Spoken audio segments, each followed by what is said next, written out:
أعوذ بالله من الشيطان الرجيم بسم الله الرحمن الرحيم وآتوا اليتامى أموالهم ولا تتبدلوا الخبيث بالطيب ولا تأكلوا أموالهم إلى أموالكم إنه كان حوبا كبيرا۔ سورہ نساء آیت نمبر 2۔ گزشتہ آیت کے ساتھ تعلق، جوڑ اور ربط اس انداز سے ہے کہ گزشتہ آیت میں تقویٰ کا تذکرہ تھا اور پھر قرابت داروں کے حقوق کا تذکرہ تھا، اور اسی طرح بنی نوع انسانوں کے ساتھ ہمدردی کا تذکرہ تھا۔ یہاں اس آیت میں ان حقوق کی حفاظت کا تذکرہ ہے۔ خلاصہ اس آیت کا یہ ہے کہ اس آیت میں یتیموں کے متعلق 3 حکم ہے۔ جو یتیموں کے سرپرست اور والی ہیں، یہ تینوں حکم ان کو متوجہ ہے۔ پہلا حکم وَآتُوا الْيَتَامَى أَمْوَالَهُمْ، دوسرا حکم وَلَا تَتَبَدَّلُوا الْخَبِيثَ بِالطَّيِّبِ، تیسرا حکم وَلَا تَأْكُلُوا أَمْوَالَهُمْ إِلَىٰ أَمْوَالِكُمْ۔ وَآتُوا الْيَتَامَى، دے دیا کرو یتیموں کو، اموالہم، ان کے مال۔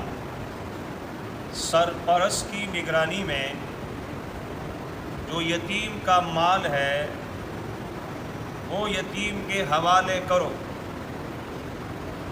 جب وہ بالغ ہو، سمجھدار ہو۔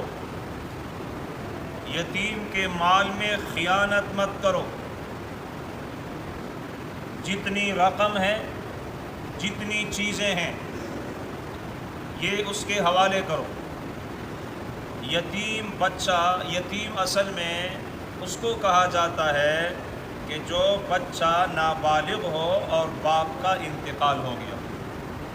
جب وہ بالغ ہو جاتا ہے پھر اس کو یتیم نہیں کہا جاتا۔ تو جب یہ نابالغ ہوتا ہے، چھوٹا ہوتا ہے، تو کسی کی پرورش میں ہوتا ہے، تو وہ مال اس کو دیا کرے۔ جب وہ بالغ ہو جائے اس میں خیانت نہ کرے۔ صرف یہ بات بھی نہیں ہے کہ یتیم کا مال اس کے حوالے کرو، بلکہ اس کی حفاظت بھی آپ نے کرنی ہے۔ دوسرا حکم وَلَا تَتَبَدَّلُوا الْخَبِيثَ، مت بدلو بری چیز کو بِالطَّيِّبِ، اچھی چیز کے ساتھ۔ ایک آدمی ہے، اس کی پرورش میں ایک یتیم بچہ ہے، اس یتیم بچے کا مال ہے۔ جب یہ حوالہ کرتا ہے، مثال کے طور پر اس مال میں ایک گھڑی ہے، اس کی قیمت 10,000 ہے۔ اب یہ اس گھڑی کے بدلے میں ایک ایسی گھڑی اس کو دیتا ہے جس کی قیمت 5,000 ہو۔ فہرست تو بالکل برابر ہے، یہ چیز ہے، یہ چیز ہے، یہ چیز، 10-15 چیزیں ہیں، لیکن ان میں سے اعلیٰ کے بدلے میں ادنا دیتا ہے۔ فرمایا یہ کام مت کرو، وَلَا تَتَبَدَّلُوا، اور مت بدلو الخبیث بالطیب۔ اس کا معنی یہ نہیں ہے کہ جی اپنے مال میں سے بری چیز اس کو دے دے، اس کے مال میں سے اچھی چیز لے لیں، بلکہ کسی اور آدمی سے بھی تبادلہ مت کرو کہ کسی اور آدمی کی بری چیز یتیم کے مال میں شامل کرو اور یتیم کی اچھی چیز اس کے مال میں شامل کرو، ایسا نہ ہو۔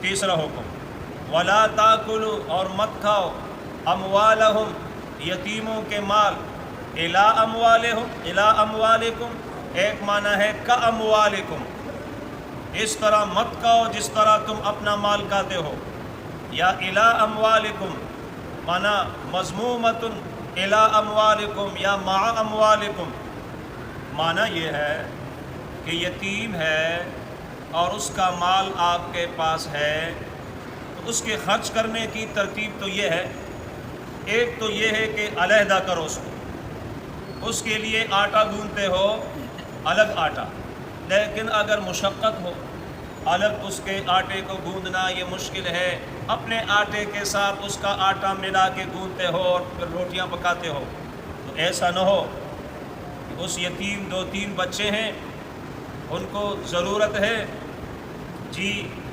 1 پاؤ آٹا، وہ ان کی روٹیوں کے لیے کافی، لیکن آپ 1 سیر آٹا یتیموں کے آٹے میں سے اپنے آٹے کے ساتھ ملاتے ہو، ایسا طریقہ نہ ہو۔ وَلَا تَأْكُلُوا أَمْوَالَهُمْ إِلَىٰ أَمْوَالِكُمْ، إِنَّهُ یہ کام جتنے ذکر ہو گئے، انہیں یتیم کو مال نہ دینا، یتیم کی اچھی چیز کے بدلے میں بری چیز اس کو دینا، یتیم کے مال کو ہڑپ کرنا، کانا یہ ہے حوباً گناہ کبیرہ بڑا۔ تو یہ اس صورت میں چونکہ امور انتظامیہ کا تذکرہ ہو رہا ہے، پبلک کے لیے جو احکامات ہیں، تو ان میں سے ایک حکم یہاں پر اس آیت نمبر 2 میں ذکر کیا گیا، اور اس کے ضمن میں یتیم کے سرپرست کے لیے 3 حکم سامنے آ گئے۔